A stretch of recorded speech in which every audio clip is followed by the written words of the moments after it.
Please subscribe the channel and press the bell icon for future updates.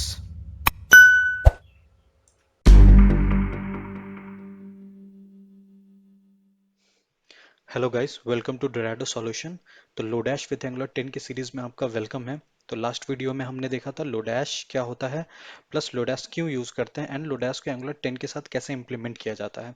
तो आज के video में हम देखेंगे लोडैश के डिफरेंट डिफरेंट मेथड्स को जो लोडैश प्रोवाइड करता है उसे हम एंगुलर 10 में कैसे यूज़ करेंगे। तो आप मेरे स्क्रीन पे देख पा रहे हैं, ये लोडैश की ऑफिशियल वेबसाइट है। तो यहाँ पे एरे के अंदर चंक मेथड है। तो आज सबसे पहले हम इसी से स्टार्ट करते हैं कि चंक होता क्या है और इसे हम एंगुलर प्रोजेक्ट में क्यों यूज करेंगे। तो अगर आप इसके डेफिनेशन देखें तो ये क्या करता है, एरे एलिमेंट को स्प्लिट करता है ग्रुप ऑफ एरे एलिमेंट्स में। ठीक है, तो चलिए कोई नहीं, हम इसे अपने एंगुलर 10 के साथ इंटीग्रेट करते हैं तो हमें ज़्यादा क्लियरिटी आएगी। हाँ, अगर अभी तक आपने लोडैश का एंगुलर 10 के साथ इंटीग्रेट नहीं किया है या फिर आपको बिल्कुल आइडिया नहीं लोडैश क्या होता है, तो ऊपर आई बटन पे क्लिक करके मेरे प्रीवियस वीडियो देख लीजिए। उससे आपको आइडिया हो जाएगा कि लोडैश होता क्या है, हम क्यों यूज़ करते हैं एंड उसे एंगुलर 10 के साथ कैसे इंटीग्रेट करते हैं। देन आप इस वीडियो पे आइए। तो चलिए स्टार्ट करते हैं। कंपोनेंट मैंने बनाया हुआ है जस्ट, तो यहाँ पे मैं अपना कोड लिखता हूँ। तो सबसे पहले मैंने एक एरे एलिमेंट करके एक वेरिएबल बना लिया जहाँ पे मैं अपने इनपुट एलिमेंट्स को स्टोर कर पाऊंगा। ठीक है, इसका टाइप मैं एनी रख देता हूँ। ओके, एंड देन मैं एक चंक साइज ले लेता हूँ, क्योंकि चंक क्या करता है, आपको जो आपने साइज प्रोवाइड किया होगा उस साइज के बेसिस पे वो उस चीज को ग्रुप करेगा। इसलिए हमने चंक साइज ले लिया यहाँ पे। ये ऑब्वियसली मैं नंबर टाइप का ले लेता हूँ और बाय डिफॉल्ट इसको 2 रखता हूँ। यानी कि इनिशियली क्या होगा कि अगर हमने एंट्री नहीं किया तो ये दो साइज में सारे एरेज को ग्रुप करेगा। ठीक है, अब हम अपने टीएस पेज एचटीएमएल पेज पे जाते हैं, थोड़ी सी डिजाइनिंग करते हैं। डिजाइनिंग मीन्स इनपुट ले लेते हैं यूजर से, क्योंकि it's better to have input from user. Div class हमने बॉडी बनाई और मैं यहाँ पे फ्लेक्स यूज करता हूँ डिजाइनिंग के लिए। आप कुछ भी यूज कर सकते हैं, कोई प्रॉब्लम नहीं है। और इसका लेआउट मैं कॉलम रखता हूँ। ओके, एंड देन मैं एक हेडिंग डाल देता हूँ, लाइक एग्जाम्पल। एग्जाम्पल मैं फिर से एक डिव बनाता हूँ।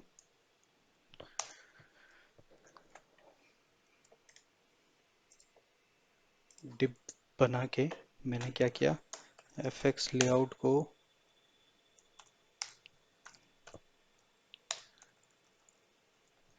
fx लेआउट रो रखा एंड fx लेआउट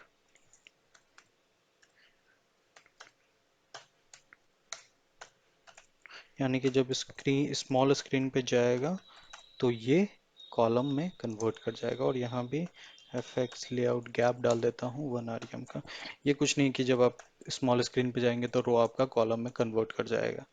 तो just a simple designing type.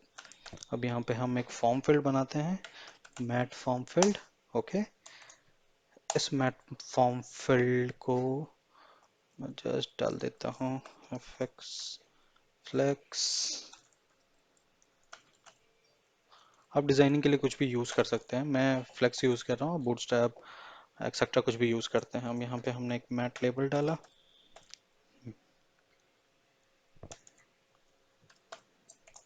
Okay, इस मैट लेबल में हमने लिखा inter array array element.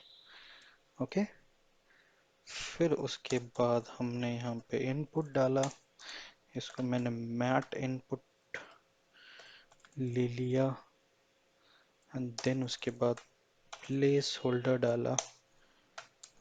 Same यही चीज कॉपी करके लिख देते हैं इसके अंदर भी। ओके, एंड देन अब हम एनजी मॉडल लिखते हैं, जो हमने वहाँ पे प्रॉपर्टी बनाई है उससे हम इस चीज़ को बाइंड कर देंगे। प्रॉपर्टी का जो नाम था वो था मेरा एरे एलिमेंट, एरे एलिमेंट। और रिक्वायर्ड को मैं रिक्वायर्ड ही रहने देता हूँ, कोई दिक्कत नहीं है। और ये हमने कर दिया क्लोज। तो ये आपका इनपुट बन गया जो आप एरे इंसर्ट करेंगे। एक और मैं इनपुट फील्ड बना देता हूँ जो कि होगा इंटर चंक साइज, कि कितने साइज पे आपको एरे को ग्रुप करना है। ये बेसिकली उसके लिए है। Enter chunk size and NG model में हम लिखेंगे चंक साइज।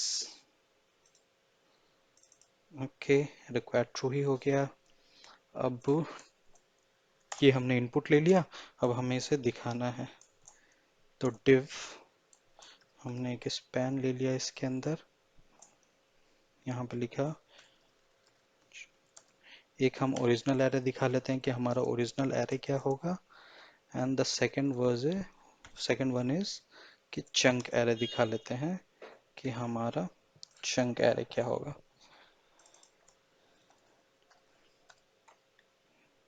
चंक एरे ठीक है। अब हम यहाँ पे दो फंक्शंस या फिर आप मेथड बोल लीजिए वो लिखते हैं।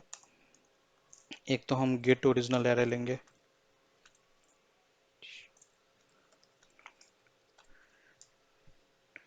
गेट ओरिजिनल एरे है। यहाँ पे सिर्फ हमने चेक करवाया कि इफ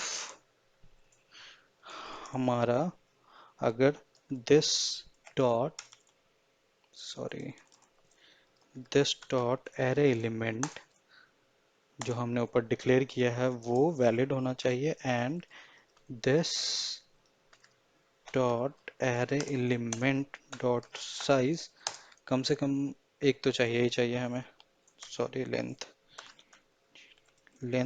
इज ग्रेटर देन 0। तो ये रिटर्न क्या कर देगा, रिटर्न क्या करेगा। अब मैं वहां से इनपुट तो एज अ स्ट्रिंग आएगा, तो मैं इसे क्या कर लेता हूँ, स्प्लिट कर लेता हूँ बेस्ड ऑन कॉमा, कि हमारा एक बेसिकली एरे में कन्वर्ट हो जाए। तो this dot array element dot split कर लिया मैंने इसे बेस्ड ऑन कॉमा, एंड हम फ्रंट एंड पे जब भी यहाँ पे एरे एलिमेंट इनपुट करेंगे तो हम उसे कॉमा सेपरेट करेंगे। तभी तो हम एक स्ट्रिंग को एरे में कन्वर्ट कर पाएंगे, क्योंकि ये तो बेसिकली एक सिंपल आप एरे तो एंट्री कर नहीं पाइएगा, आप तो एज अ स्ट्रिंग एंट्री कीजिएगा। तो यहाँ पे मैं नोट में लिख देता हूँ, हिंट में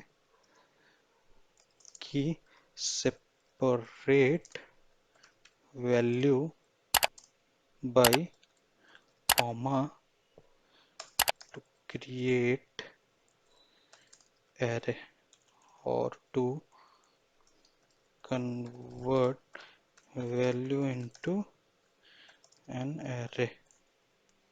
ठीक है, और सेम इसे हिंट को मैं ऊपर भी लिख देता हूँ।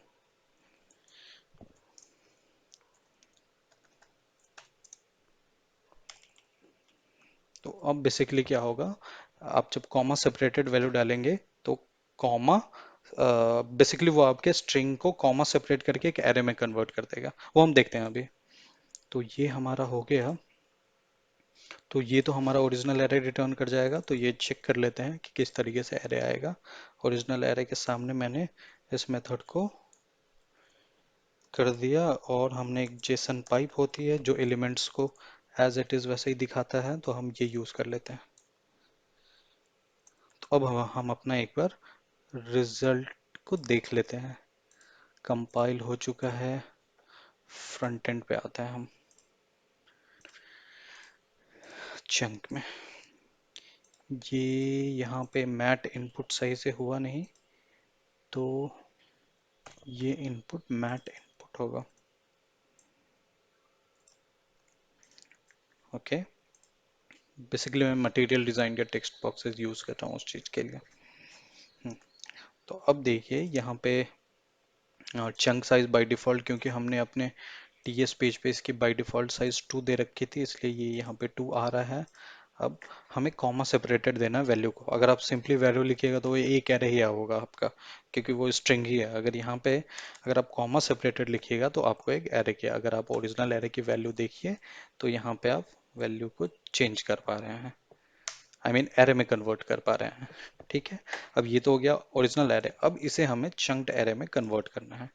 तो कुछ नहीं करना आपको, यहाँ पे आना है, यहाँ पे आपको लिखना है git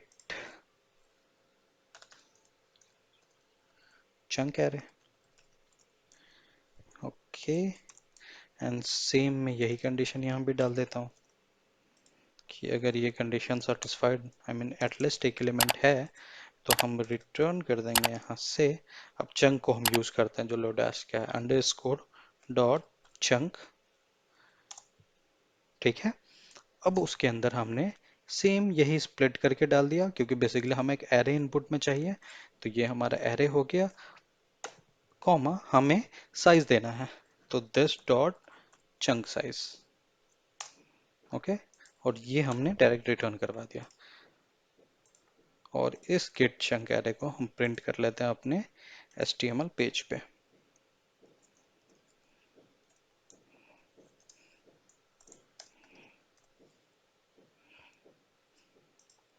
और हमने सेव कर लिया इसको। अब हमारी कोडिंग कंप्लीट हो चुकी है, अब जस्ट हम रिजल्ट देखते हैं। हम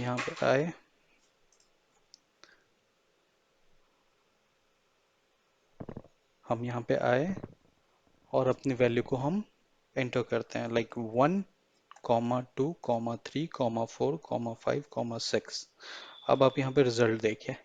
एरे साइज, सिंपल एरे तो आपका एक एरे ऑफ एलिमेंट हो गया, लेकिन चंक क्या बना, क्योंकि आपने यहाँ पे चंक साइज 2 दिया हुआ है, तो एक मेन एरे बनी। मेन एरे के अंदर इसने सब एरे बनाया बेस्ड ऑन जो साइज आपने यहाँ दिया हुआ। आपने यहाँ पे 2 दिया है, तो दो दो के एरे में इसने ग्रुप कर दिया। अब सपोज आपने यहाँ पे साइज को चेंज करके 1 दे दिया, तो इसने क्या किया, ग्रुप तो किया लेकिन सिंगल एलिमेंट को ग्रुप किया। अब सपोज आपने यहाँ पे चंक साइज 3 दे दिया, तो इसने क्या किया, यहाँ पे पूरे एलिमेंट को 3 एलिमेंट के साथ ग्रुप कर दिया, यानी कि मेन एरे बनाया एंड देन सब एरे में 3 3 के ग्रुपिंग कर दी इसने। सेम आप 4 के साथ कर सकते हो। आप देखो 4, अब क्योंकि रेस्ट ऑफ द एलिमेंट है नहीं, तो सेकंड वाले को 2 ही किया। अब यहाँ पे आप 2 वैल्यू और डाल दो, लाइक 99 कॉमा 123। अब देखिए इसको ग्रुप कर दिया, एक और डालेंगे तो एक सेपरेट एरे बना दिया। तो this is all about chunk, कि चंक कैसे काम करते हैं इन एंगुलर 10। सो मैंने इसका डेमो का लिंक अपने डिस्क्रिप्शन में दे रखा है, एंड सोर्स कोड का भी लिंक डिस्क्रिप्शन में दे रखा है। सो आप जाइए और चेक कीजिए कोड को, ये कैसे काम कर रहा है। So thank you. अगर आपको ये वीडियो अच्छी लगी हो तो please like share and subscribe कीजिए, एंड बेल आइकन पे जरूर क्लिक कर दीजिए फॉर फ्यूचर अपडेट्स।